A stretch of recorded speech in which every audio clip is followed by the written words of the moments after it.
Good morning all of you. Last period we will see about the किसके बारे में पढ़ा था हमने?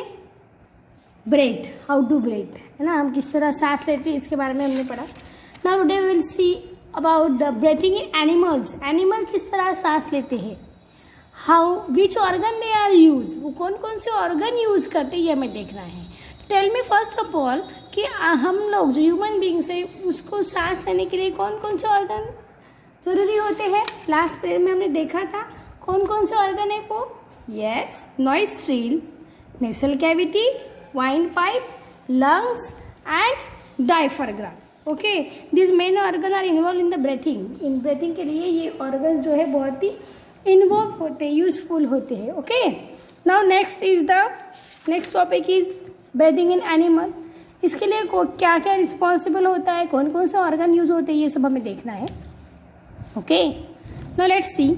Various animal like the cow, goat, lion, snake, birds etcetera have the lungs like a human being. ये सभी animal जो है इनको क्या होता है, लंग्स होता है ह्यूमन बीइंग जैसे.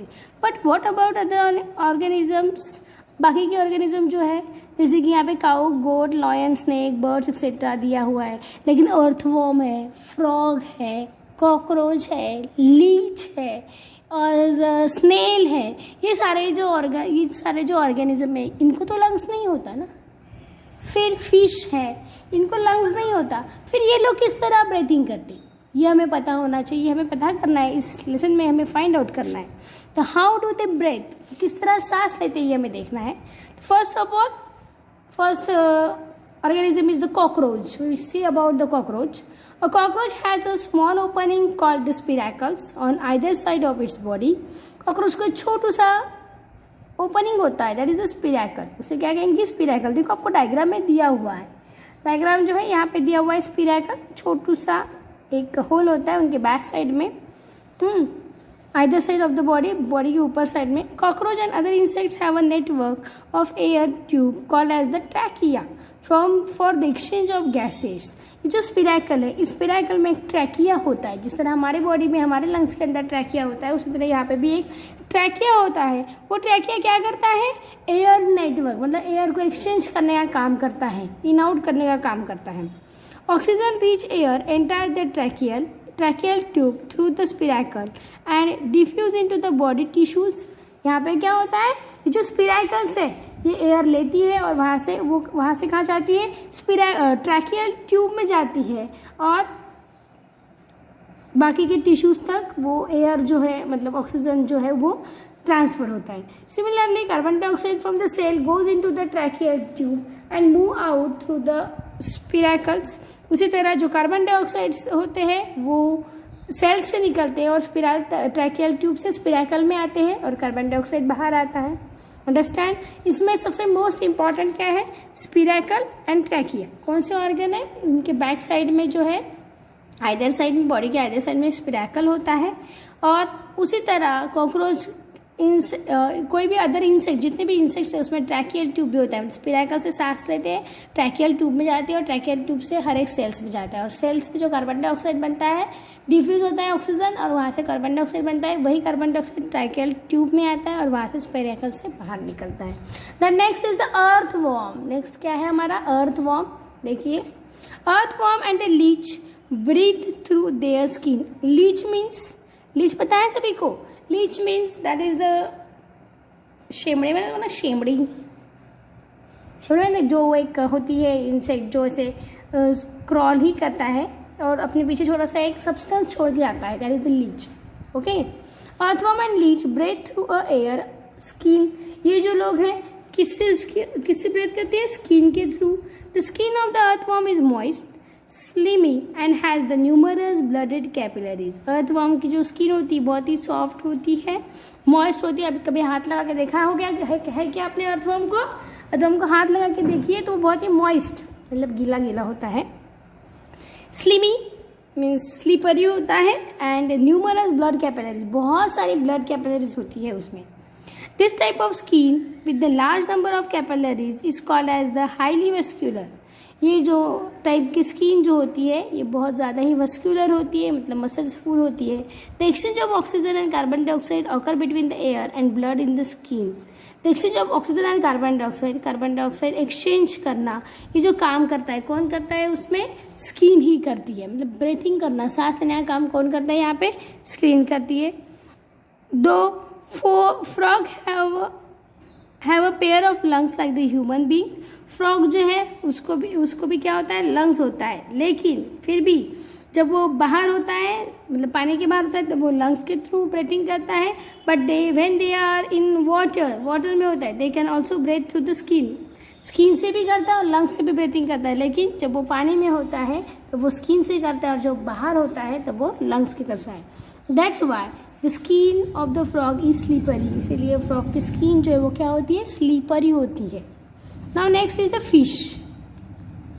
We already know that the fish breathe through their gills by obtaining oxygen dissolved in water. हमें पता है कि फिश हमेशा पानी के अंदर ही रहती है, उसी में सांस लेती है. वो जो ऑक्सीजन कहाँ से लेती है? पानी के अंदर जो भी ऑक्सीजन प्रेजेंट होता है वहाँ से लेती है. तो आप कहोगे कि पानी के अंदर ऑक्सीजन कहाँ से होता है? तो पानी के अंदर कुछ प्लांट्स भी होते हैं कि नहीं होते? तो उस प्लांट्स की वजह से पानी के अंदर ऑक्सीजन आता है, और एनिमल्स की वजह से, उसमें जो रहने वाले एनिमल्स है उसकी वजह से कार्बन डाइऑक्साइड आता है. तो दोनों एक दूसरे से एक्सचेंज करते हैं. तो जो फिश जो होती है वो पानी में रहने वाला ऑक्सीजन, डिजॉल्व जो होता है पानी में रहने वाला ऑक्सीजन लेती है.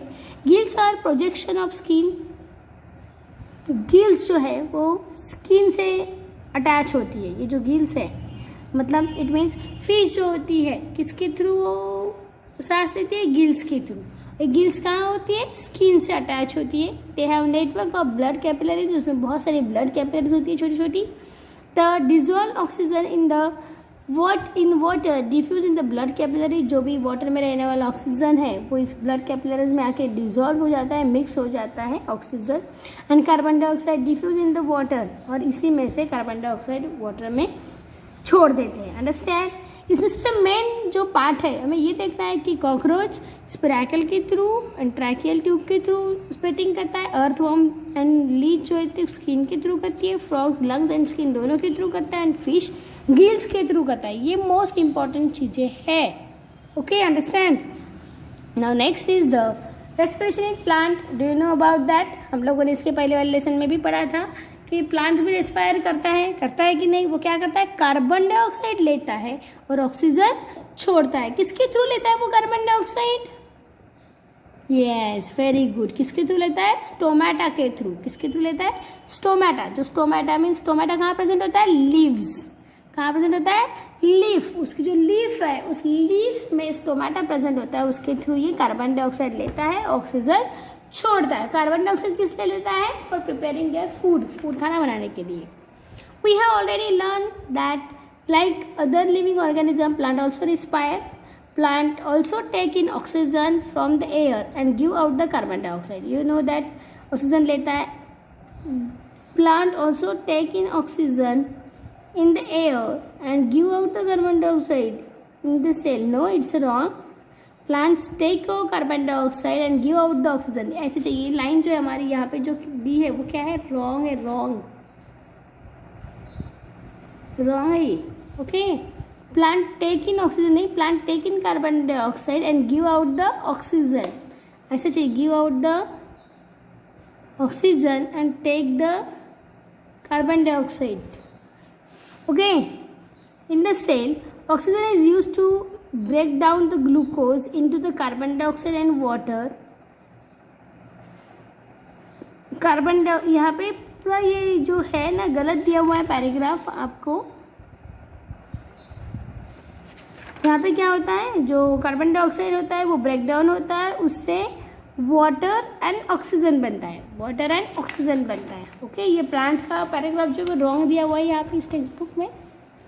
Plant do not have respire organ. Plant को कोई भी रेस्पिरेटरी ऑर्गन नहीं होता है. So each part of the plant can immediately take in the oxygen and from the surrounding air and give out the carbon dioxide. Different part of the plants have the different method of obtaining oxygen and releasing the carbon dioxide.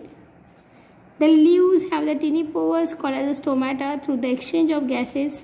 ये जो paragraph है इसमें आप लोगों को एक exchange करना है कि ये 100 बार इन लोगों ने कहा है कि वो कार्बन डाइऑक्साइड लेते हैं, ऑब्टेनिंग मतलब बनाते हैं, and releasing in carbon dioxide, गलत है, it releasing in oxygen and taking the carbon dioxide. Okay, obtaining ठीक है, वो ऑक्सीजन बनाते हैं लेकिन कार्बन डाइऑक्साइड रिलीज नहीं करते. ये पैराग्राफ जो हमारा रॉन्ग है, यहाँ पे टेक्स्ट बुक में रॉन्ग दिया हुआ है. In leaves are tiny pores, छोटे छोटे पोअर्स होते हैं, that is called as stomata. ये स्टोमेटा जो होता है वो क्या करता है, गैसेस को एक्सचेंज करने का काम करता है. उसी तरह स्टीम भी पार्ट है रेस्पिरेटरी का. Some stem have the stomata like the leaves, कुछ स्टीम जो लीव्स जैसे होती है. The woody stem lenticels develop below the bark from exchange the gases. जैसे कि बनियान ट्री, पता है कि सभी को बनियान ट्री? नहीं बताओ. कुछ स्टीम जो होती है वो लीव्स का काम करते हैं, जैसे कि उड़ी स्टीम, जो मोटे मोटे बड़े बड़े जो प्लांट्स होते हैं उनकी जो स्टीम है वो भी गैसेस एक्सचेंज करने का काम करते हैं. नेक्स्ट है रूट के लिए उन्होंने मैनग्रीव मतलब बेनियन ट्री मतलब बड़ा सा झाड़, उसका एग्जाम्पल दिया हुआ है यहाँ पे. Roots through the root hair, root को जो रूट हेयर होते हैं, take in air and air space present between the soil particles. Plant grow in the swampy area like the mangrove have the aerial root to there in airs.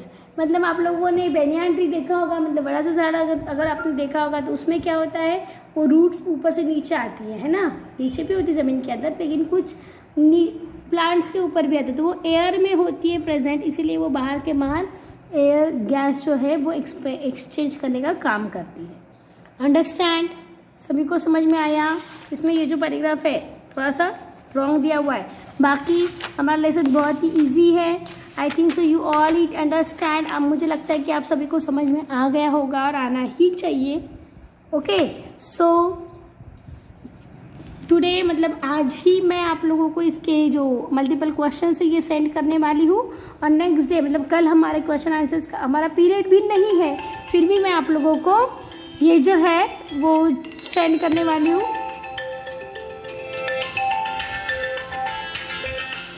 फिर भी मैं आप लोगों को उसके क्वेश्चन आंसर जो है वो सभी सेंड करने वाली हूँ. Okay, understand? Okay, have a nice day all of you. Thank you.